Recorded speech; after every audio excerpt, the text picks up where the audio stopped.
Hello student, मैं मकवाना इतल मेरे अर्पण international परिवार की ओर से इस वीडियो में आपका स्वागत करती हूँ। स्टूडेंट, 9th स्टैंडर्ड की पाठ्य पुस्तक में जो 21 नंबर का चैप्टर है, क्रांतिकारी शेखर का बचपन, उसके लेखक का बोध प्राप्त करेंगे, उनका परिचय प्राप्त करेंगे और गद्य का सारबोध समझेंगे। तो क्रांतिकारी शेखर का बचपन जो गद्य है वो वीर जो क्रांतिकारी हमारे हो चुके शेखर उनके बचपन पे आधारित है। इसका साहित्य प्रकार है उपन्यास अंश। साहित्य प्रकार क्या है? उपन्यास अंश। और इसका जो संग्रह है वह है शेखर एक जीवनी भाग 1। उसमें से ये लिया गया है। शेखर एक जीवनी भाग 1, उसमें से एक गद्य लिया गया है। तो सच्चिदानंद हीरानंद वात्स्यायन इसके लेखक है। साहित्य प्रकार है उपन्यास अंश और शेखर एक जीवनी संग्रह में से ये लिया गया गद्य है। सच्चिदानंद हीरानंद वात्स्यायन का जन्म सन 1911 में हुआ था और निधन सन 1987 में, यानी कि 1987 में उनका निधन हुआ था। आधुनिक हिंदी काव्य धारा में नई कविता के प्रमुख कवि एवं बहुचर्चित उपन्यासकार के रूप में अग्नेय जी का नाम एवं प्रदान उल्लेखनीय है। स्टूडेंट, सच्चिदानंद हीरानंद वात्स्यायन का उपनाम अग्नेय जी है, याद रखना। आपको क्रांतिकारी शेखर का बचपन के लेखक का नाम लिखिए, उसमें आप अग्नेय जी लिखेंगे तो भी वह सही कहलाएगा। उनका दूसरा नाम अग्नेय जी है। उनका जन्म 9 मार्च 1911 में कसिया यानी कि कुशीनगर में हुआ। बचपन का 1911-1915 का समय लखनऊ में बीता। बाद में कुछ समय के लिए वे श्रीनगर और जम्मू में रहे। उन्होंने लाहौर के एक कॉलेज में BSc bachelor of science, BSc का मतलब क्या होता है? साइंस की जो कॉलेज होती है उसमें अनुस्नातक होना, की परीक्षा प्रथम श्रेणी में उत्तीर्ण की, यानी कि पास किया। क्रांतिकारी दल में सक्रिय भाग लेने के कारण उन्हें कारागार में रहना पड़ा। लेखक को क्रांतिकारी दल में सक्रिय भाग लेने के कारण जेलवास भी भोगना पड़ा। उन्होंने सैनिक और विशाल भारत का संपादन भी किया। सैनिक और विशाल भारत का संपादन भी किया। कैलिफोर्निया विश्वविद्यालय में भारतीय साहित्य और संस्कृति के अध्यापक के रूप में काम किया। उन्होंने क्या किया है? कैलिफोर्निया विश्वविद्यालय में भारतीय साहित्य और संस्कृति के अध्यापक के रूप में काम किया है। अग्नेय जी विद्रोही व्यक्ति रहे। विद्रोह करने वाले, सत्य के लिए लड़ने वाले व्यक्ति रहे हैं। विद्रोही है, इससे अतिरिक्त उन्होंने साहित्य को विद्रोही मूल ही उन्होंने इसके अतिरिक्त विद्रोह को ही उनके साहित्य का मूल चेतन बना लिया है। उनका उपन्यास शेखर एक जीवनी प्रेमचंद के गोदान के बाद सबसे महत्वपूर्ण उपन्यास माना जाता है। प्रेमचंद जो हिंदी साहित्य के बहुत ही बड़े साहित्यकार हो गए, उनके बाद का महत्वपूर्ण उपन्यास अग्नेय जी का शेखर की एक जीवनी माना जाता है। उसके अतिरिक्त उन्होंने नदी के द्वीप और अपने अपने अजनबी उपन्यास भी लिखे हैं। वे हिंदी कविता में प्रयोगवादी आंदोलन के प्रवर्तक माने जाते हैं। इन्हें आंगन के पार द्वार काव्यकृति पर साहित्य अकादमी ने पुरस्कृत किया है। साहित्य अकादमी का पुरस्कार भी इन्हें प्राप्त हुआ है। कितनी नावों में कितनी बार पुस्तक पर ज्ञानपीठ पुरस्कार प्रदान किया गया है।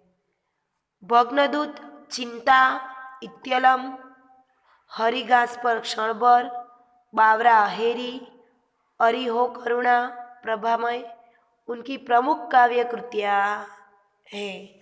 उन्होंने तार सप्तक का भी संपादन किया है।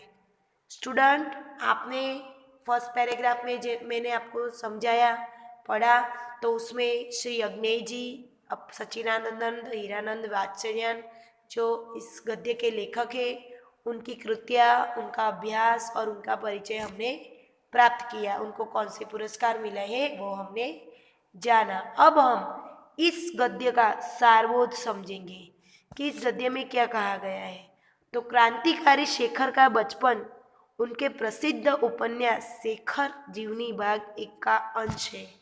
मैंने आपको बोला है कि हेतुलक्षी प्रश्न में पूछा जाए कि क्रांतिकारी शेखर का बचपन किस संग्रह में से लिया गया है, तो उसका संग्रह का नाम जनाइए, बताइए। तो आप लिख सकते हो शेखर एक जीवनी भाग 1 क्रांतिकारी शेखर का बचपन लिया गया है। यह उपन्यास 1940 में लिखा गया था। बचपन से लेकर कॉलेज जीवन तक का जीवन चरित्र है। बचपन से लेकर कॉलेज जीवन तक का जीवन चरित्र इस उपन्यास में लिखा गया है। शेखर का जीवन दर्शन स्वातंत्र्य की खोज लक्षित है। 1940 के में लिखा गया है, तो बहुत पहले का है, जब अंग्रेजों ने हमारे भारत पर कब्जा कर लिया था। तो उस समय के शेखर थे, तो शेखर के जीवन के बारे में लिखा है। वह लील पर चलने वाला नहीं है। शेखर का बचपन क्रांतिकारी विचारों से अभिभूत है। जो क्रांतिकारी शेखर थे, उनका बचपन कैसा था? क्रांतिकारी विचारों से अभिभूत था। वह ब्रिटिश शासन का जबरदस्त विरोधी और स्वदेशी यानी कि अपने देश में, खुद के देश में जो चीज़ों का उत्पादन होता है उसका उपयोग करने के चाहक थे। अंग्रेजी के बजाय हिंदी का हिमायती बचपन के उसके जीवन का कुछ अंश इस उपन्यास अंश में संकलित है। स्टूडेंट, तो इस गद्य में क्या विषय वस्तु है? इस गद्य में शेखर नाम के जो क्रांतिकारी है उनके बचपन के कुछ किस्से यहाँ लिए गए हैं, और उसमें वह स्वदेशी यानी कि खुद के देश की चीज़ों को स्वीकारने का और विदेशी चीज़ों का बहिष्कार करने का, तदुपरांत हिंदी भाषा का हिंदी भाषा यानी कि स्वदेश की जो भाषा है, अपनी राष्ट्रीय भाषा, उसका वो अनुसरण करने वाले हैं। कि यह इस गद्य में समझना है। अब हम गद्य का प्रारंभ करेंगे। असहयोग की एक लहर आई और देश उसमें बह गया। असहयोग यानी कि असहकार जो होता है, अंग्रेजों के खिलाफ का एक आंदोलन था असहयोग, उसकी एक लहर आई और देश हमारा उसमें बह गया। देखिए स्टूडेंट, अग्नेय जी ने बहुत ही अच्छी भाषा शैली में इस गद्य को निरूपा है। वाचक के हृदय को स्पर्शने वाली भाषा है। शेखर भी उसमें बहने की चेष्टा करने लगा, इच्छा करने लगा, और जब यह नहीं बह पाया तब हाथों से लेकर अपने को बहाने लगा। उसने विदेशी कपड़े उतार कर रख दिए। शेखर ने क्या उतार कर रख दिया था? शेखर ने विदेशी कपड़े उतार कर रख दिए। दो चार मोटे देशी कपड़े उसके पास थे वही पहनने लगा। बाहर घूमने मिलने जाना उसने छोड़ दिया, क्योंकि इतने देसी कपड़े उसके पास नहीं थे कि वह बाहर जा सके। 2-3 वाक्य में आपको प्रश्न पूछा जाए या एक वाक्य में प्रश्न पूछा जाए कि शेखर ने बाहर घूमने मिलने जाना क्यों छोड़ दिया, तो आप लिख सकते हो कि शेखर के पास बाहर घूमने मिलने जाने के लिए देसी कपड़े उसके पास नहीं थे, इसलिए उसने बाहर घूमने जाना छोड़ दिया। प्रायः दोपहर को वह ऊपर की एक खिड़की के पास जाकर खड़ा हो जाता और बाहर देखा करता। कभी दूर से जब बहुत से कंठों की संवेद पुकार उस तक पहुंचती। बहुत से कंठों की यानी कि क्या कहना चाहते हैं, बहुत सारे लोगों की जो एक रैली निकलती थी, जो एक ग्रुप निकलता था, एक दल निकलता था, वो स्वदेश के जो असहयोग का आंदोलन चल रहा था उसमें जो वो लोग नारे लगा रहे थे वह उसको सुनाई देते थे। गांधी का बोलबाला, दुश्मन का मुंह काला। गांधी का बोलबाला और दुश्मन का मुंह काला। शेखर को कौन सा नारा सुनाई देता था? गांधी का बोलबाला, दुश्मन का मुंह काला। ये बात शेखर को सुनाई दे रही थी। स्टूडेंट, गांधी जी असहयोग आंदोलन जो था उनके अग्रणी थे और वह अहिंसावादी थे। तब उसके प्राण पुलकित हो उठते और वह भी अपनी खिड़की से पुकार उठता, गा, गांधी का मुंह बाला और गांधी का मुंह बाला और दुश्मन का मुंह काला, यह नारा वह लगाने लगता था। इससे आगे वह जा नहीं सकता था। घर से अनुमति नहीं थी, लेकिन अनुमति का न होना ही तो एक अंकुश था जो निरंतर उसे कोई मार्ग ढूंढने के लिए प्रेरित कर रहा था। अब शेखर को इस आंदोलन में जुड़ने की अनुमति नहीं थी। अनुमति यानी कि परमिशन नहीं थी। घर से उसको परमिशन नहीं थी, मंजूरी नहीं मिली थी कि वो इस आंदोलन में जुड़ सके। इसलिए वह निरंतर इस अंकुश जो उस पर नियंत्रण लगा हुआ था, अंकुश यानी नियंत्रण लगा हुआ था, उसको वह उससे बाहर निकलने के लिए प्रेरित रहता था। माँ के अतिरिक्त सब लोग बाहर गए हुए थे। एक दिन की बात है, शेखर के माँ के अलावा सब लोग बाहर गए हुए थे। माँ ऊपर कोठे पर बैठी हुई थी। ऊपर कोठे यानी कि दूसरे माले पर उसकी माँ बैठी हुई थी। किसकी माँ कोठे पर बैठी हुई थी?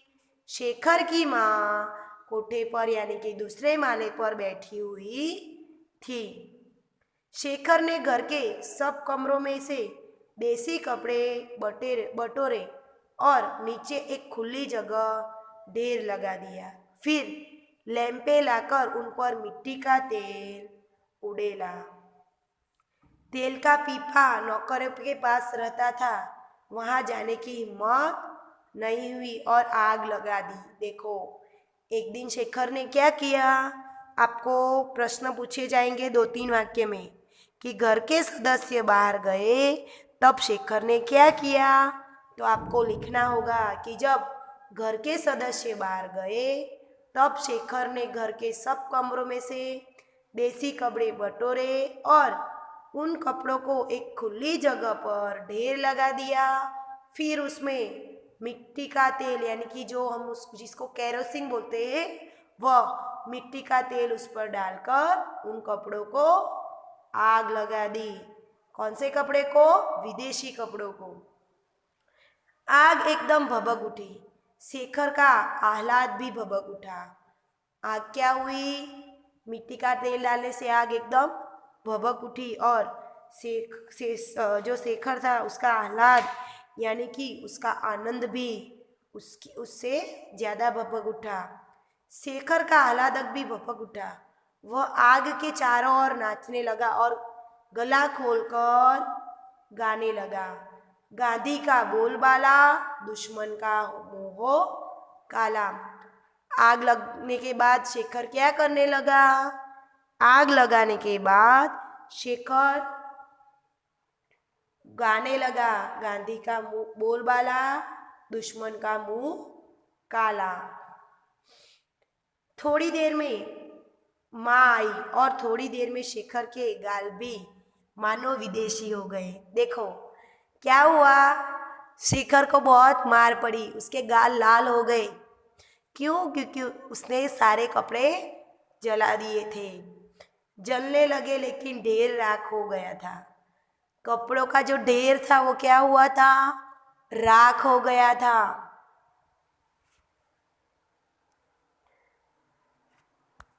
फिर आगे क्या होता है वो हम देखेंगे स्टूडेंट। शेखर के मन में विदेशी मात्र के प्रति घृणा हो गई थी। शेखर के मन में विदेशी यानी कि दूसरे परदेशी चीज़ों के और से भी घृणा हो गई थी, नफरत हो गई थी उसको। केवल विदेशी लोगों से ही नहीं, अंग्रेजों से ही नहीं, परंतु उनकी सारी चीज़ों से उसको नफरत हो गई थी। उसने देखा कि हमारी नस नस में विदेशी का प्रभुत्व हो गया है। उसने क्या देखा कि हमारी नस नस में ही विदेशी का प्रभुत्व ही नहीं, आतंक भरा हुआ है। उसे पुरानी बातें भी याद आई और नई भी। वह देखने लगा। उसे यह भी ध्यान हुआ कि पिता उसे घर में भाइयों से अंग्रेजी में बात करने को कहा करते हैं। उसको यह भी समझ में आ गया कि पिताजी भारतीय होते हैं, भारतीय है खुद, और अपने देश में रहकर दूसरे देश की भाषा घर में बोलने के लिए भी कहते हैं। यही है कि वह शैशव से अंग्रेजी बोलना जानता है। शैशव शैशव यानी बचपन, शैशव यानी बचपन। हमारे जीवन की अवस्थाएं आती है स्टूडेंट, बाल्यावस्था, शैशवावस्था, तरुणावस्था। तो शैशव यानी बचपन। बचपन से जैसे ही वो बोलना सीखा तब से ही उसको अंग्रेजी बोलना आता है, पर हिंदी अभी सीख रहा है। उसकी पहली आया ईसाई थी और अंग्रेजी ही बोलती थी। आया क्या होती है? आया जो छोटे बच्चों के देखभाल के लिए रखी जाती स्त्री होती है, उसको आया कहा जाता है। वह कैद कौन थी? ईसाई थी, और वह सिर्फ अंग्रेजी ही बोलना जानती थी। उसका पहला गुरु जिसके साथ उसे रात दिन बिताना होता था, एक अमेरिकन मिशनरी था जो पढ़ता चाहे कुछ नहीं। देखो, अब यहाँ क्या प्रश्न निकल सकता है कि शेखर की पहली आया कौन सी भाषा जानती थी? तो शेखर की पहली आया जो थी वो अंग्रेजी भाषा ही जानती थी।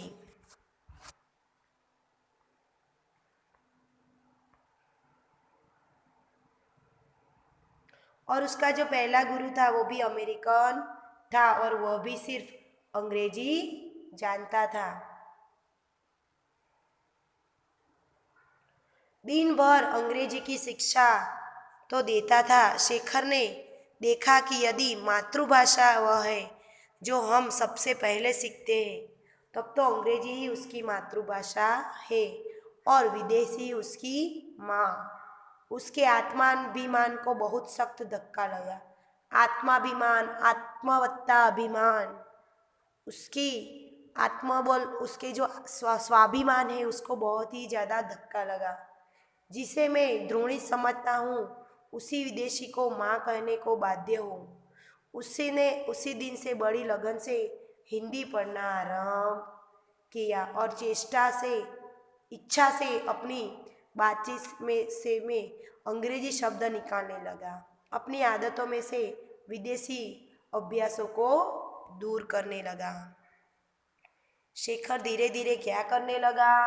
शेखर धीरे धीरे हिंदी बोलना सीखने लगा, हिंदी भाषा सीखने लगा और अपने बोलने में अंग्रेजी विदेशी चीज़ों को दूर करता गया, निकालता गया।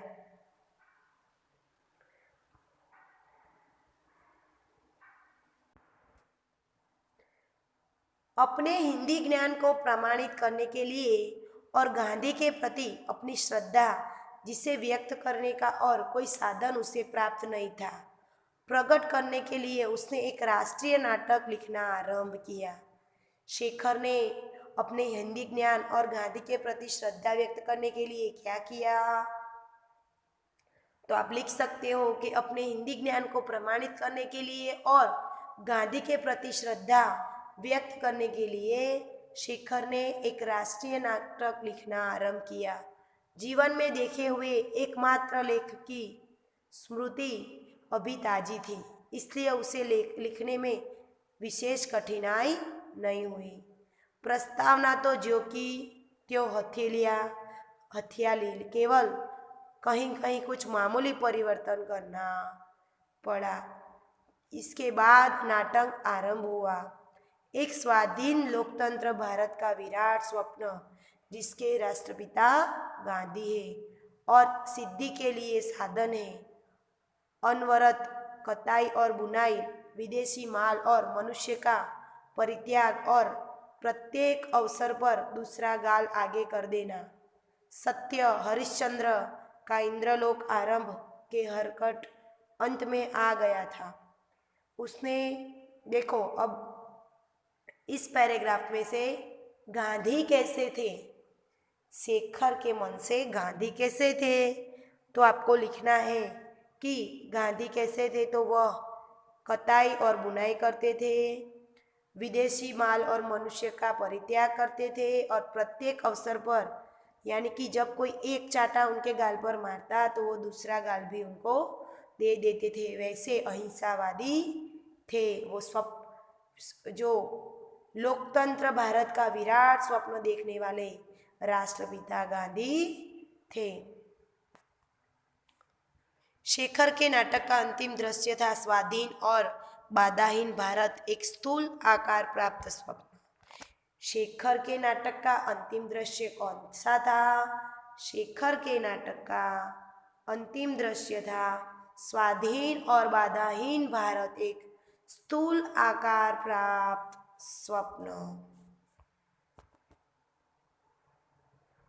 नाटक पूरा हो गया था। नाटक पूरा हो गया। जो नाटक शेखर ने लिखना शुरू किया था वो पूरा हो गया। शेखर ने सुंदर देसी स्याही से उसकी प्रतिलिपि तैयार की और उसे अपनी पुस्तकों के नीचे छिपाकर रख दिया। देसी स्याही यानी जो खड़ा आता था और मोरपिंच, ऐसे देसी स्याही जो थी उससे लिखा। पहले साहित्यिक प्रयत्नों की गति उसे अभी याद थी, इसलिए उसने अपना एक नाटक, वह अमूल्य रत्न, किसी को नहीं दिखाया, सरस्वती को भी नहीं। सरस्वती यानी कि माँ सरस्वती के आगे भी नहीं रखा। और हर समय जब जहाँ वह जाता उसके मन में एक ध्वनि गुंजा करती, मैं शेखर हूँ। एक अपूर्व नाटक का लेखक चंद्रशेखर आज़ाद की बात कर रहे हैं यहाँ पे, जो भगत सिंह के साथ रहते थे। अब याद आया? एक अपूर्व नाटक में शेखर हूँ, चंद्रशेखर, और मैंने अकेले ही बिना किसी की सहायता के अपने हाथों से उसका निर्माण किया है। किसका निर्माण किया है? उन्होंने एक नाटक लिखा है, जो लेख लिखा है उसकी बात की गई है। स्वाधीन बाधाहीन भारत के उस चित्र का मैंने, ऐसा वह सोचते रहे थे। शेखर के पिता एक दिन के दौरे पर जा रहे थे। शेखर के पिता एक दिन के दौरे पे जा रहे थे और शेखर साथ था। बांकीपुर स्टेशन पर सामान रखकर पिता और पुत्र वेटिंग रूम में बाहर टहल रहे थे। शेखर कुछ आगे पीछे, पिता पीछे पीछे। देखो क्या हुआ। जब वह एक दिन की बात है, जब बांकीपुर स्टेशन पर सामान रखकर शेखर और उनके पिता ऐसे टहल रहे थे वेटिंग रूम में सामान रखकर, तब क्या हुआ। तो तब एक घटना घटित हुई। पास से एक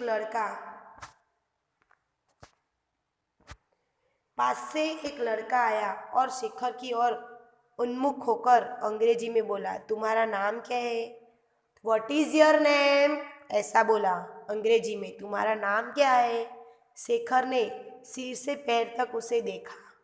लड़का एक अच्छा सा सूट पहने था, सिर पर अंग्रेजी टोपी, और उसके स्वर में अहंकार था, अहंकार, अभिमान था। शायद वह अपने अंग्रेजी ज्ञान का परिचय देना चाहता था।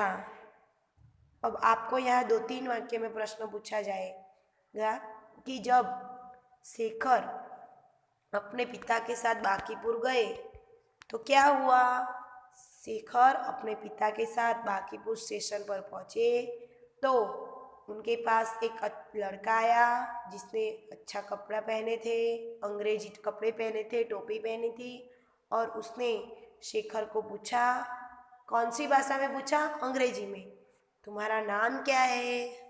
लड़का क्या करना चाहता था, अपनी अंग्रेजी भाषा का वो क्या करना चाहता था, परिचय देना चाहता था कि मुझे अंग्रेजी आ गई है, मुझे आती है। शेखर ने सिर से पैर तक उसको देखा, ठीक है। शेखर को प्रश्न बुरा और अपमानजनक लगा। उसने उत्तर नहीं दिया। लड़के का प्रश्न सुनकर शेखर को कैसा लगा, लड़के का प्रश्न पूछकर शेखर को बुरा और अपमानजनक लगा।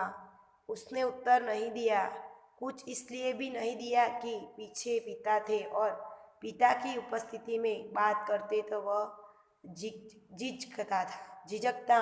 झिझकना यानी संकोच अनुभवता था।